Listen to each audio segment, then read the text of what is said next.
let's talk a little about local food, what you're going to find on the streets. There are a ton of street vendors. I mean, especially when you go into like the city center, even in the provinces, you're not going to be able to go anywhere really and not run into some kind of food vendor, whether it be Olympio, which is the pork belly, which I highly recommend.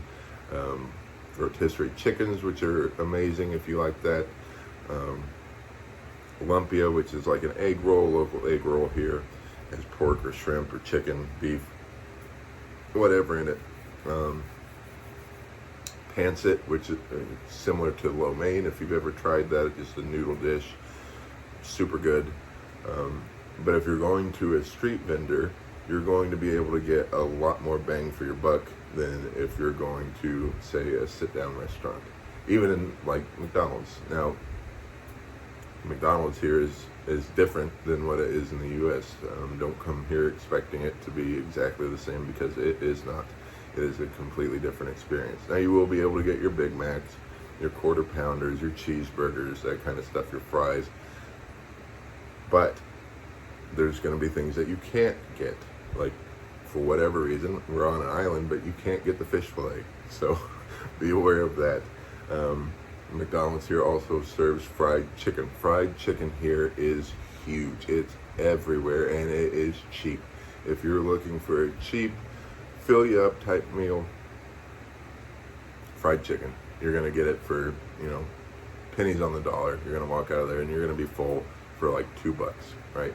Now, the other thing that you got to be aware of, and it's going to take some getting used to, at least it did for me as a Westerner, Filipinos love their rice. It is with every meal. I cook pretty much every day. I cook either breakfast, lunch, or dinner for my partner and I. If I don't cook rice, that is a problem.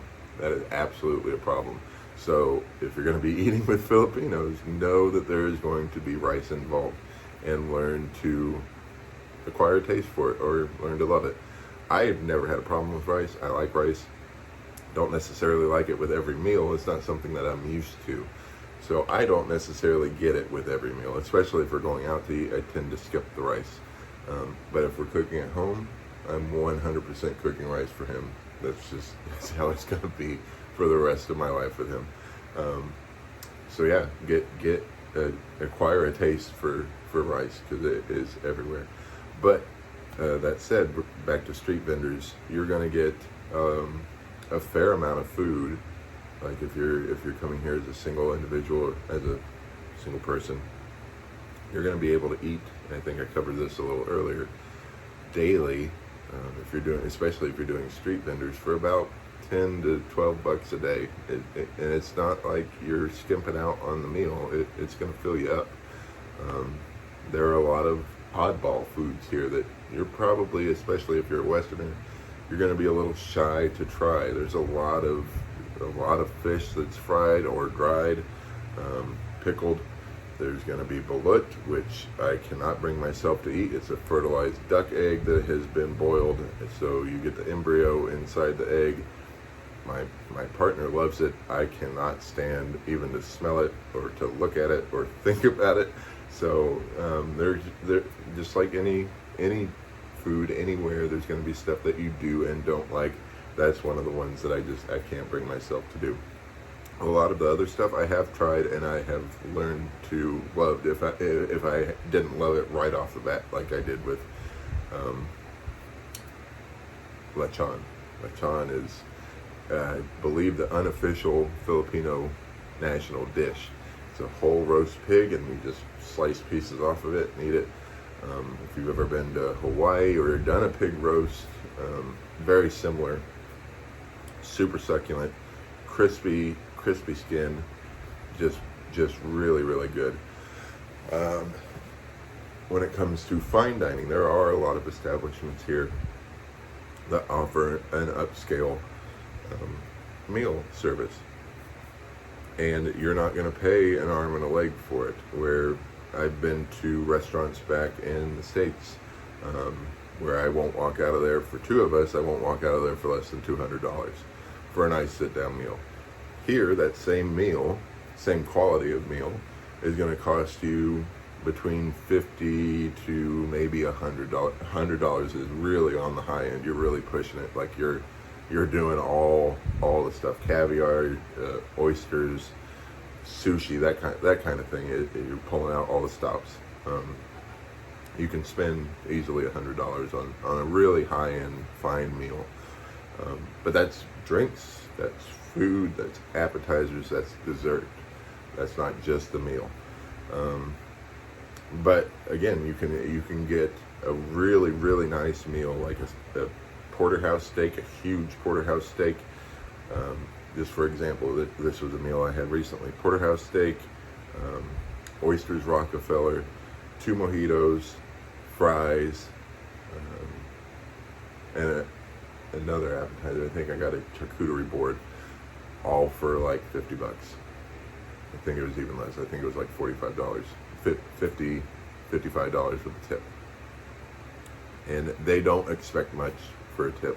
I always tend to tip like I do in the West. I give 20% because they don't make a lot of money here, like I've said before.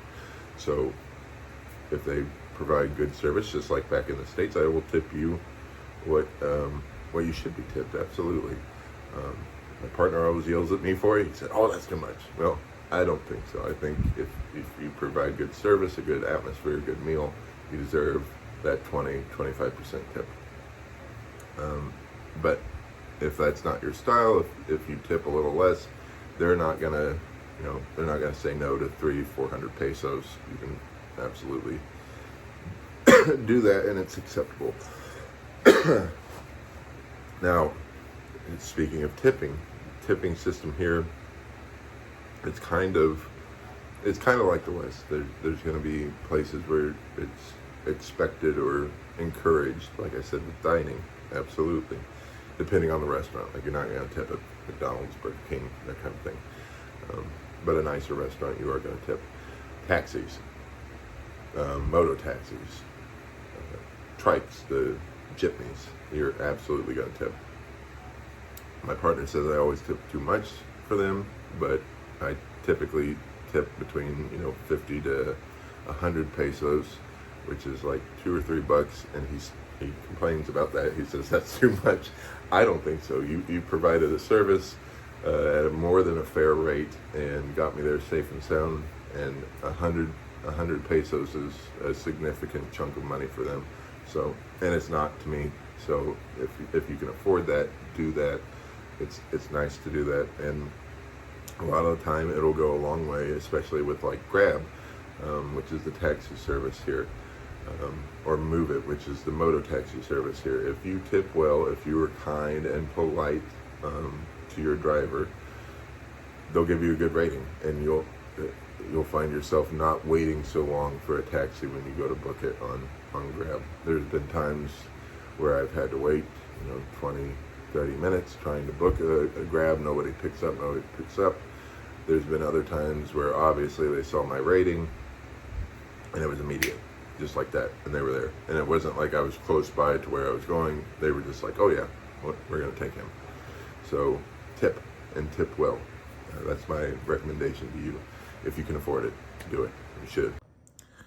That's it for today's video. Thank you for joining me. I hope you learned a little bit and enjoyed what you saw and heard. I will see you in the next video. I look forward to it. Talk to you then.